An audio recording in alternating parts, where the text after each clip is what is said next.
4 मुकाबले खेले जा चुके हैं और इन 4 मुकाबलों के दौरान ढेर सारे खिलाड़ियों ने अच्छा प्रदर्शन किया, अच्छा फॉर्म दिखाया है। विराट कोहली हो, जॉस बटलर हो, जोफ्रा आर्चर हो, भारत से देखिए सूर्य कुमार यादव हो। तो इसका मतलब ये है कि आपके पास चॉइसेस बहुत सारी हैं अपनी टीम बनाने के लिए, लेकिन इन चॉइसेस को कैसे नैरो किया जाए, इसमें हम आपकी मदद करेंगे। आप देख रहे हैं my 11 circle fantasy pick on ESPN Cricinfo.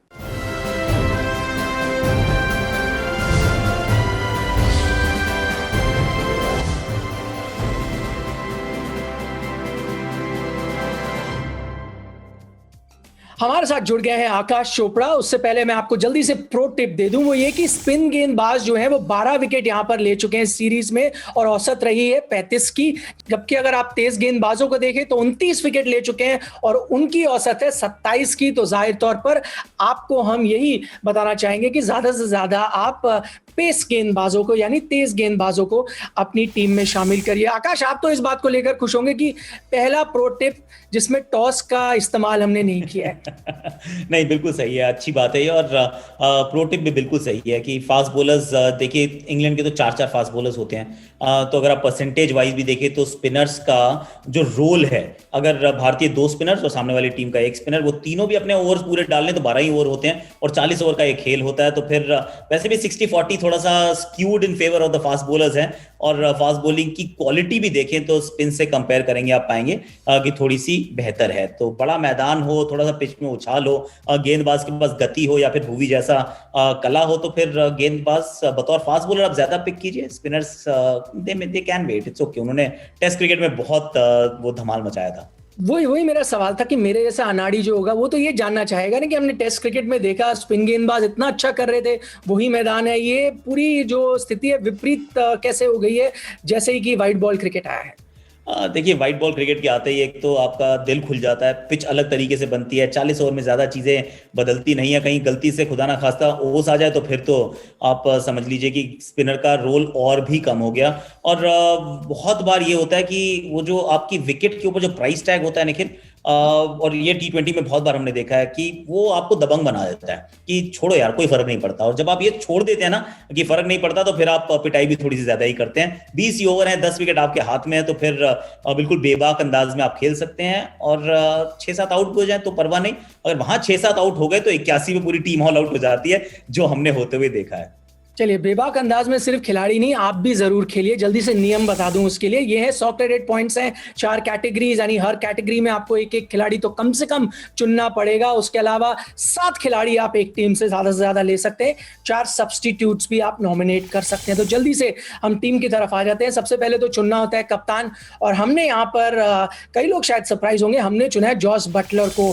पिछले गेम में उन्होंने फायर नहीं किया, लेकिन उससे पहले आपने देखा था कि बहुत अच्छा प्रदर्शन किया था। और स्टैट देखिए, ये खास स्टैट हम आपके लिए लेकर आए हैं और इसी की वजह से हमने ये चुना है कि भाई जो आखिरी मैच होता है ना 3 मैचों की T20 है सीरीज में, उसमें जॉस बटलर बहुत अच्छा प्रदर्शन करते हैं। ये हमारे आंकड़े बता रहे हैं। 67, 77, 57 ये रहे इनके स्कोर्स जो आखिरी मुकाबला T20 है सीरीज में जब खेला जाता है। तो इसको ध्यान में रखते हुए हमने आपको कहा है कि आप इन्हें लें। उसके खिलाफ अगर आप देखें स्पिन गेंदबाजी के खिलाफ भी वो अच्छा प्रदर्शन करते हैं। 2018 से लेकर T20 मुकाबलों में उनका औसत है 41 का 21 पारियों में स्पिन के खिलाफ। इसलिए हमने जॉस बटलर को चुना है बतौर कप्तान। उप कप्तान हमारे हैं विराट कोहली, इंडियन स्किपर जो आपने देखा बड़े ओकेजन में। इसके पीछे भी यही कारण है क्योंकि ये करो और मरो वाला मुकाबला है, बिग मैच है। बिग मैच में कौन रन बनाता है?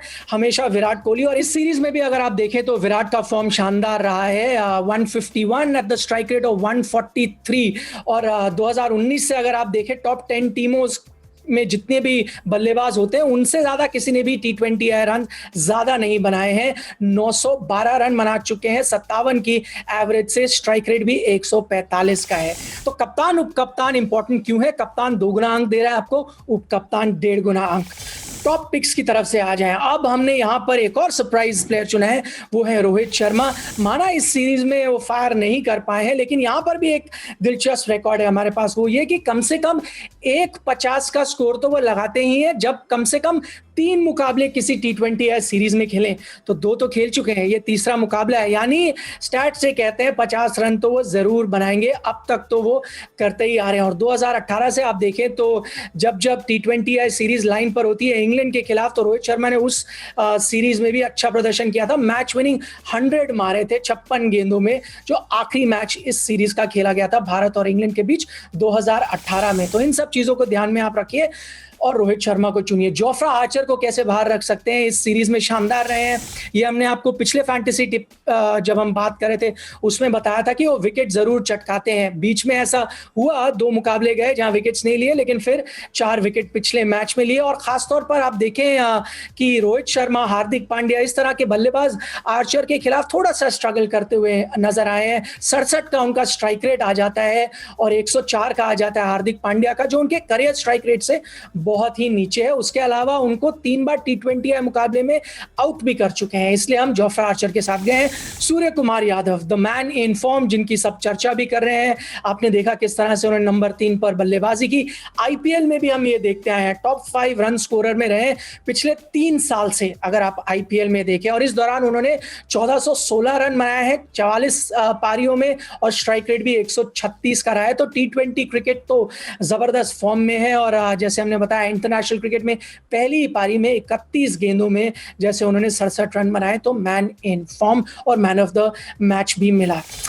आकाश, ये तो रहे हमारे टॉप पिक्स। 2 इन फॉर्म बल्लेबाज यहां पर नहीं है, बेस्टो और रॉय, उसके अलावा भी आप कोई चुनना चाहेंगे? नहीं, मैं जेसन रॉय को जरूर चुनना चाहूंगा, क्योंकि रॉय का कंसिस्टेंसी पूरी श्रृंखला में बहुत कमाल की रही है। 340 से ज्यादा के स्कोर हैं, एक ही बार जल्दी आउट हुए वो, तो उनको अपनी टीम में रखूंगा। कोहली को मैं एक्चुअली कप्तान बनाना चाह रहा था, तो कोहली और बटलर में चॉइस थी, पर मैं कोहली को कप्तान बनाना चाह रहा हूँ, क्योंकि वो एक होता है ना कि law of averages, 2 not out, फिर 1 आउट हो गए, अब तो बारी आ गई है कि रन बनाने पड़ेंगे। Rohit Sharma is a fantastic selection again. तो pretty much along the expected line, ज्यादा फास्ट बॉलर कम स्पिनर्स, आई थिंक ये प्रो टिप तो आपने पहले दी थी।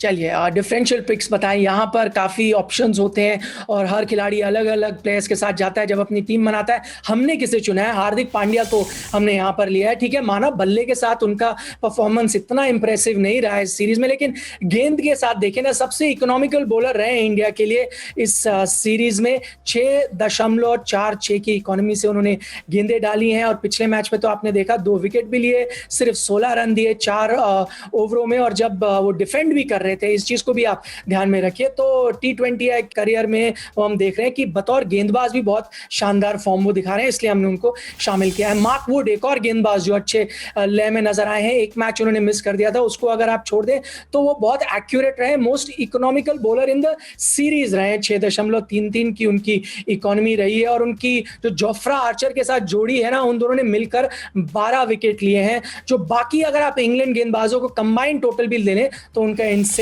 कम होता है। तो जल्दी से रेकमेंडेड 11 देख लें। विकेट कीपर 3 है, जॉनी बेस्टो, जॉस बटलर, जिन्हें हमने कप्तान भी चुना है, ऋषभ पंत भी यहाँ शामिल है, बल्लेबाज जेसन रॉय को हमने शामिल कर लिया है, आकाश का कहना था उन्हें जरूर रखिए, विराट कोहली उप कप्तान है, रोहित शर्मा, सूर्य कुमार यादव के बारे में हम चर्चा कर चुके हैं, ऑलराउंडर इकलौते हमारे हार्दिक पांड्या है, और गेंदबाज जोफ्रा आर्चर, भुवनेश्वर कुमार और मार्क वुड। एक और बड़ा नाम आकाश नहीं है, इसके बारे में पिछली बार हमने चर्चा की थी, पिछले मैच में उन्होंने थोड़ा फॉर्म भी दिखाया, वो है बेन स्टोक्स। अगर फिर 4-5 पे आए, क्या पता 4-5 पे अगर फिर आते हैं, फिर ये हो सकते हैं प्लेयर पिक करने लायक।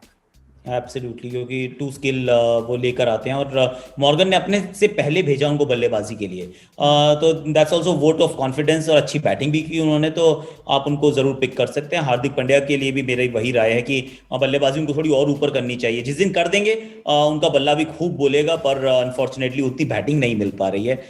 तो मल्टी स्किल्ड जितने भी प्लेयर्स रहेंगे, जब भी आप फैंटेसी अपनी टीम बना रहे हैं, तो उनको तो आप थोड़ा सा ज्यादा तवज्जो देते ही हैं, चाहे वो टीम के सबसे बड़े प्लेयर ना हो, पर आपकी टीम के हो सकते हैं, क्योंकि ज्यादा पॉइंट्स वो आपको दिला सकते हैं।